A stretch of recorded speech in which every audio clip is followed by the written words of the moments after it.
The moment George sneered those venomous words, "Then never come back, sign the divorce papers and leave," I knew my life was about to change forever. I stood in the opulent living room of the house we shared, a place that never truly felt like home. The walls, once symbols of security, now seemed to close in on me, suffocating me with memories of a marriage that had been nothing but a charade. Reflecting on the years spent with George, I realized how he had skillfully donned a mask of perfection in public, while in private, he was a tyrant. The duality of his character was so profound that it left me questioning my own sanity. George, the charming and successful trader, admired by all, was a facade. The real George was a man who relished in belittling me, his wife, behind closed doors. Our relationship hadn't always been this way. In college, George was the epitome of kindness, his patience seemingly boundless. He wooed me with his gentle demeanor, and before I knew it, I was entranced, agreeing to marry him. It was only after the vows were exchanged that his true nature surfaced, like a predator revealing itself. I became his prey, trapped in a web of emotional abuse and manipulation. Each day was a battle, a struggle to appease a man who seemed impossible to please. His words were like daggers, each one striking deeper than the last. "Hey, what's with that bland food?" he would bark. My apologies and attempts at explanation were met with scorn. "No excuses," he'd snap back. My spirit withered under his constant criticism. I longed to reach out, to share my pain with friends, but George, ever the controller, severed those ties too. He convinced them I was the problem, turning my cries for help into whispers lost in the wind. I once dared to ask George to let me visit my mother's grave. His response was a cold, heartless refusal, stripping away the last shred of humanity I thought he possessed. "Why would you show your face to someone who's already gone?" he scoffed, his eyes not leaving the financial newspaper he was reading. The realization that I was nothing more than an object to him was my breaking point. I demanded a divorce, a plea I thought he would dismiss. Instead, he flung the divorce papers at me with a malicious glee. "Sign these and leave," he commanded. In that moment, I felt a surge of freedom. I signed the papers without a second thought, severing the chains that bound me to George. The divorce was finalized with a swift brutality that mirrored our entire relationship. Leaving the house that had been my prison, I embarked on a journey back to my mother's home, the only place I hoped to find some solace. Little did I know that this decision would lead me to a reunion that would change my life even more dramatically. The dilapidated state of my mother's house was a stark contrast to the life of luxury I had just left. Standing before it, memories of a happier time flooded back. But the nostalgia was interrupted by a sudden thud behind me. Turning around, I saw an elderly man in a gray suit, a face from the past yet unfamiliar. "Are you alive?" he exclaimed, rushing towards me with an urgency that left me baffled. Before I could react, he embraced me, his tears soaking my shoulder. "I heard the news of your death. I couldn't sit still. I finally found you," he sobbed, his voice laden with a lifetime of regret and longing. His embrace, though unexpected, carried the warmth and familiarity of a long-lost connection. "Could it be, Dad?" I whispered, a mixture of hope and disbelief in my voice. He pulled back, his tear-streaked face searching mine for recognition. "Elizabeth? Are you Elizabeth?" he asked, his voice trembling. In that embrace, I felt the echoes of my childhood, the faint memories of a father's love that had been absent for so long. His name was Matthew, my father, who had vanished from my life when I was just a child. As we reconnected, the pieces of my past began to fall into place. Matthew's story unfolded, revealing a man torn away from his family by circumstances beyond his control. He spoke of a love for my mother that never waned, a love that was cut short by forces that pulled him away, leaving a void in both our lives. Sitting in the dusty living room of my childhood home, I shared with him the agonizing years I spent with George. My father listened, his expression a mix of sorrow and simmering anger. "I should have been there for you," he said, his voice heavy with guilt. As I recounted the cruelty and manipulation I endured, Matthew's demeanor shifted from sorrow to resolve. "We can't let him get away with this," he declared, his eyes now reflecting a determination that mirrored my own. It was then that we decided to take action, to seek justice and retribution for the years of suffering I endured at the hands of George. Our plan was simple yet bold. We would gather evidence of George's abuse, both physical and emotional, and expose him for the monster he was. Matthew, with his newfound resolve, was ready to stand by my side, to fight the battle that we both knew was long overdue. As the sun set on my first day back in my childhood home, I felt a sense of purpose that had been missing for far too long. With my father by my side, I was ready to face my past and reclaim my future. The path ahead was uncertain, but one thing was clear. George would no longer control my life. It was time for retribution, and I was ready to fight. The morning sun cast a new light on the old house, bringing with it a sense of hope and determination. As Matthew and I sat at the kitchen table, laden with years of dust and memories, we began to devise our plan of action. Matthew was not just a forgotten father trying to make amends. He had resources and connections that could prove invaluable. Elizabeth, we need evidence. Solid, indisputable evidence of George's abuse, Matthew said, his voice firm, yet tinged with a father's concern. I nodded, feeling a surge of empowerment. For years, I had documented George's abuse in secret, a diary of my pain hidden in the depths of my personal belongings. Now it was time to bring it into the light. As I shared my diary entries with Matthew, his face darkened with each word. The extent of my suffering, laid bare in those pages, fueled a fire within him. "We'll need more than this," he stated resolutely. "Do you have anything else? Any recordings or messages?" "Yes," I replied, a sense of relief washing over me. I had recorded some of George's tirades, his venomous words captured in the secrecy of my pocket. It was a risky move, but one driven by a desperate need for validation, for proof that I was not the one at fault. Matthew listened to the recordings, his expression a mix of pain and anger. "This is good, Elizabeth. This is what we need to bring him down," he said, his voice steady but his eyes betraying a storm of emotions. Our conversation turned to George's professional life, a facade of success and respectability. "He's involved in some shady dealings at his company," I revealed. "I've overheard conversations, seen documents. He's embezzling funds." Matthew's eyes narrowed. "We can use this.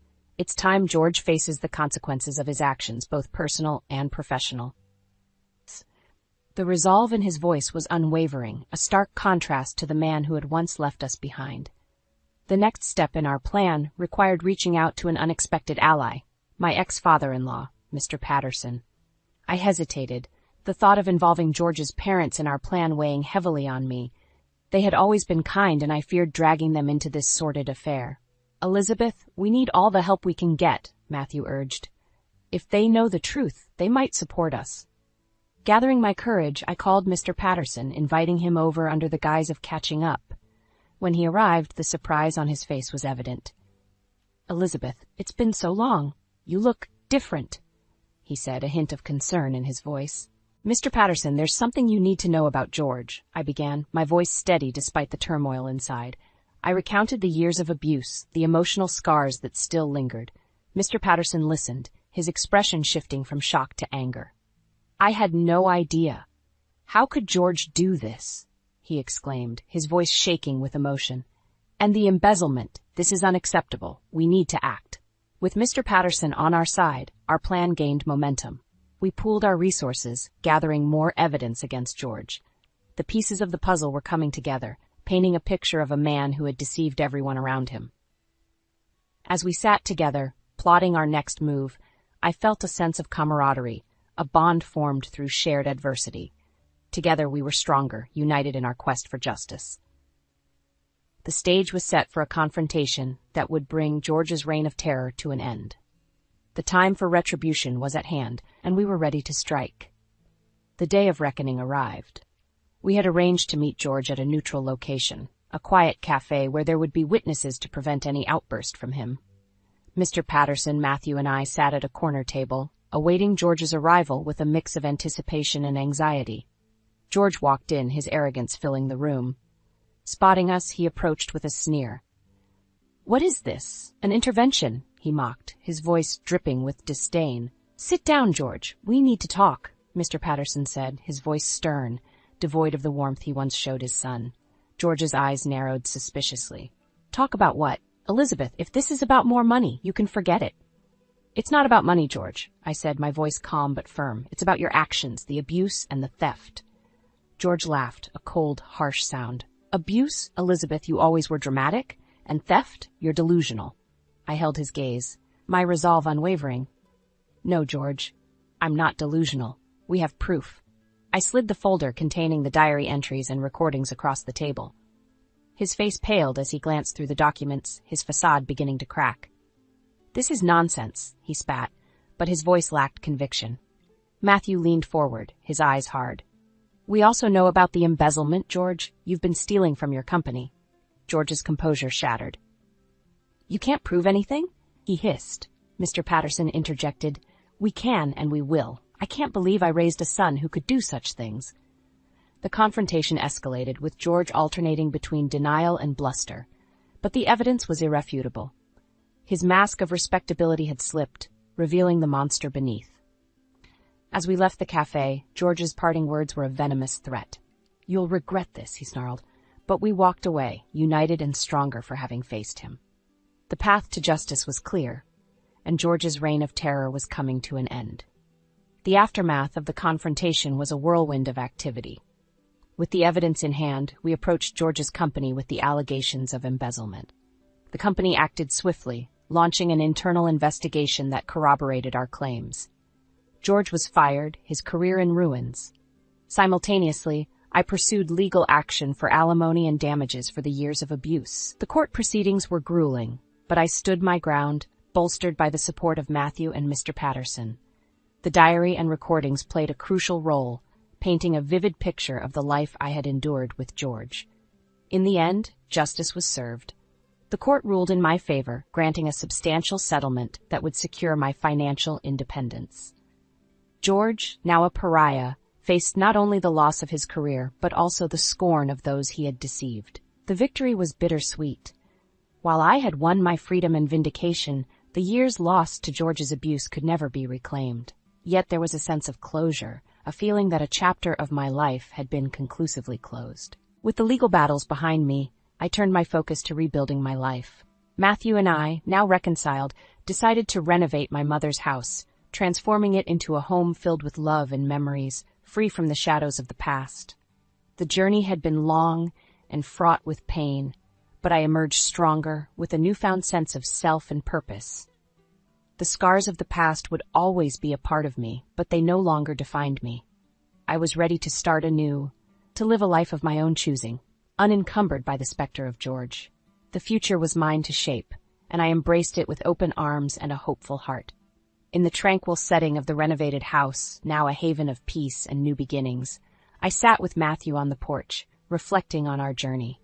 The evening air was filled with the scent of blooming flowers, a testament to the new life we had cultivated. Elizabeth, do you ever regret it? Confronting George, exposing him? Matthew asked, his voice tinged with both curiosity and concern. I paused, considering his question. No, Dad, I don't regret it. It was difficult, but it needed to be done. For too long, I let him control my life, my happiness. No more, I replied, my voice firm, echoing the resolve I felt inside. Matthew nodded, a look of pride crossing his face. You're strong, Elizabeth, stronger than you ever realized. The conversation shifted to our future plans.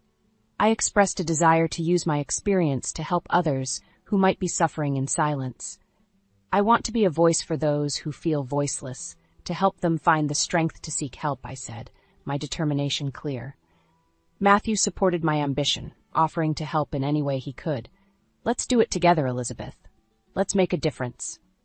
Our plans were interrupted by an unexpected visitor, Mr. Patterson. He arrived with a somber expression, requesting a private word with me.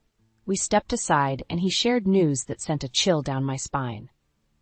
Elizabeth, it's about George, he began, his voice heavy. He's spiraling out of control. After losing his job and reputation, he's been seen wandering the streets, shouting your name, blaming you for his downfall.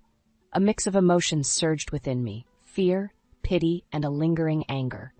I'm sorry to hear that, Mr. Patterson, but he brought this upon himself. His actions, his choices led him here, I responded, my heart heavy, but my resolve unwavering. Mr. Patterson nodded, understanding my stance. I know, Elizabeth. I just thought you should be aware. We're handling it, trying to get him the help he needs. As Mr. Patterson left, I stood there, a sense of finality washing over me. George's downfall was his own doing, a consequence of his actions and choices. While I hoped he would find some semblance of peace, I knew my path lay elsewhere. Turning back to Matthew, I felt a renewed sense of purpose.